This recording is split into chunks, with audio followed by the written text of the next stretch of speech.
Dito ako ngayon para umattend ng seminar ng Financial Management ng National Housing Authority ng NHA. Kaya ang napakasaya ko dahil isa ko sa mga naimbitahan para umattend ng meeting sa lugar sa amin. Kasama ko rin si Ate Dayan. Hello!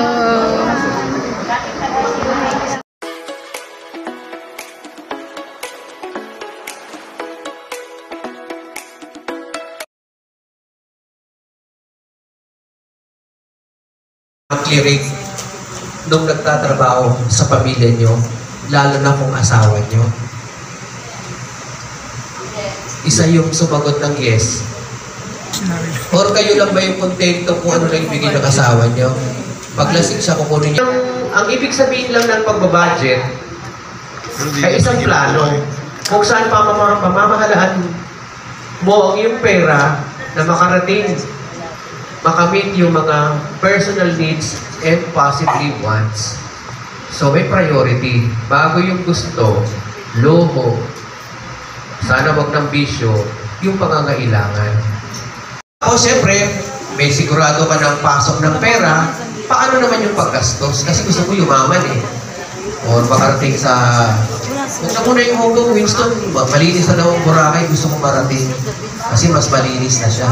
Yung sa sariling bayan, mapuntahan mo lang yung mga lugar na napasikat sa Pilipinas. Somewhere in Lord.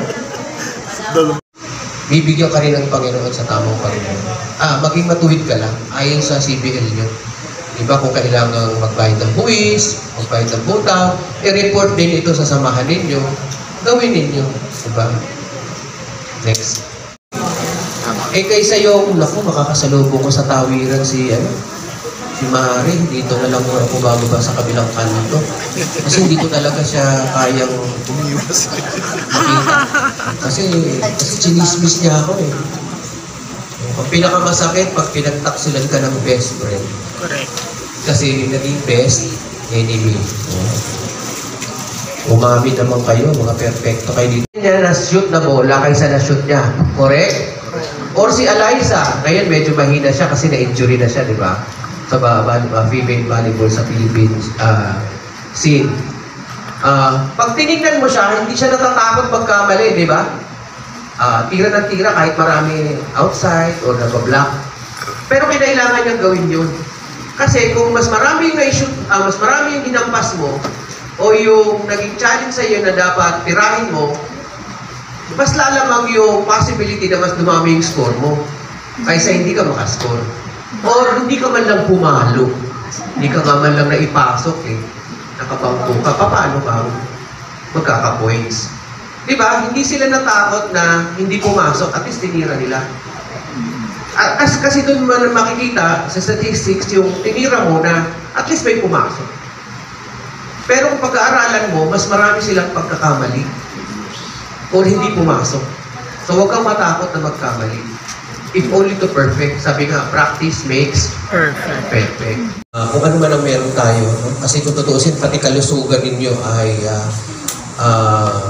hindi tayo may-ari ng buhay. Naglahat ng meron tayo, katiwala lang. No? So, siyempre mauuna yung sa pamilya. Kasi hindi nyo na dapat problemahin yung butaw-butaw lang. Kasi, after all, kung hindi naman kayo babayaran ng miyembro nyo, ano yung ililibro nyo? Gets nyo? So, kailangan ayusin muna natin yung yaman natin, yung pagiging administrador natin, tagapamahala ng yaman ng pamilya, ng kada miyembro, bago yung samahan.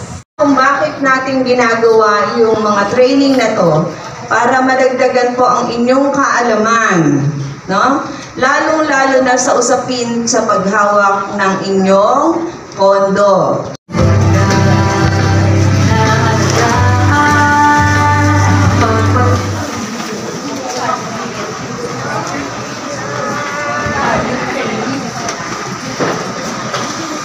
Good morning po! Welcome po sa ating lahat sa ating financial management training.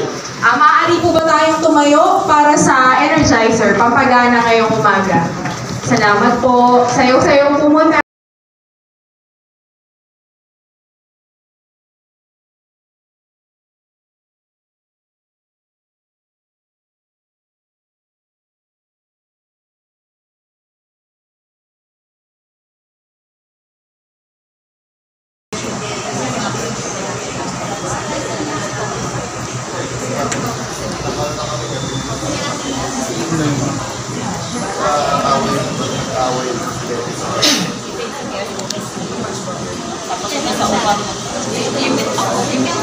Pinareceive ko lang yan.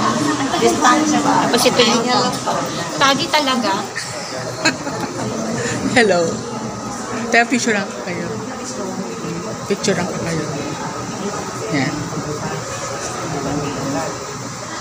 Paano pangalawang araw?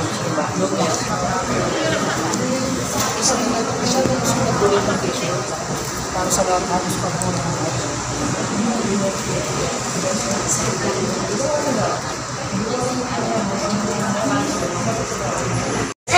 Financial transaction.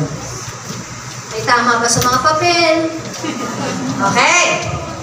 Number 3, ito ay verifying. Ito ay nagpapakumpirma, nagbe-verify ng ating wastong revenue. Ating wastong kita, ating wastong gastos, magkano ang natira. Nakamali ako na. Next! Ano itong accounting? Ito ay paglalahad ng kabuuan ng isang negosyo. Ito ay nakapagbibigay ng figure, nakapagbibigay ng hitsura, kung ikaw ba'y bumabagsak na, o ikaw ay ilan. Okay? Yan, in front. Doon na po tayo sa gitna. Dito po. Madam, dito po tayo sa gitna or sa stage na lang. On stage na lang po. Para center. At ito ay very relevant kahit sa sariling buhay, kahit sa pamilya, kahit sa asosasyon, at lalo't higit sa isang kumpanya. Pinagsama ko na po eh. Pwede po ba? Okay. Okay, ito yung pang-financial na pamamahala. Good afternoon po sa member. Long Beach HOA. Tagalog. Para sa akin po yung savings at saka gastusin.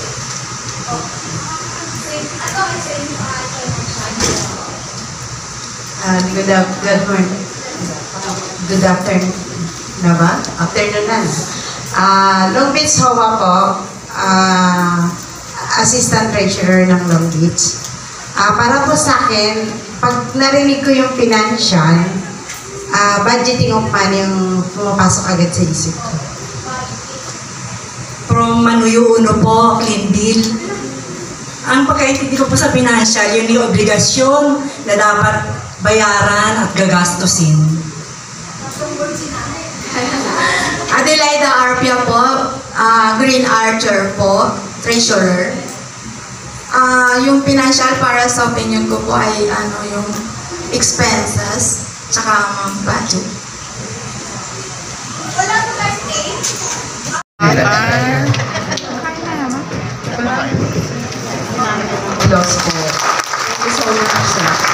So for our next topic po, with regards to Financial Management 101, it will be discussed by our next resource speaker.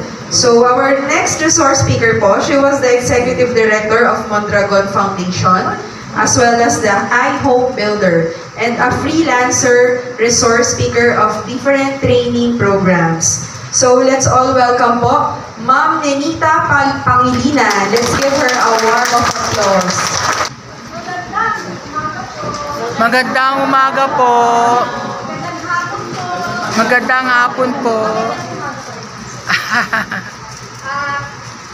Hindi ko po alam kung kayo pa rin sa akin namin office. Kasi na pa rin po ba? Ano pa pa yan?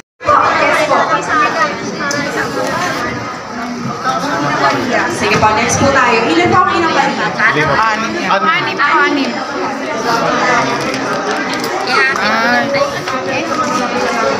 Thank you po.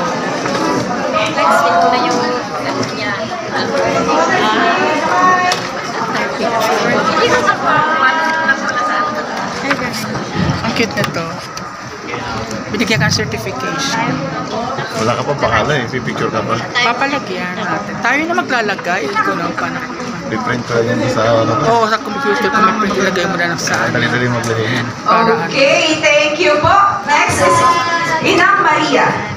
Okay po.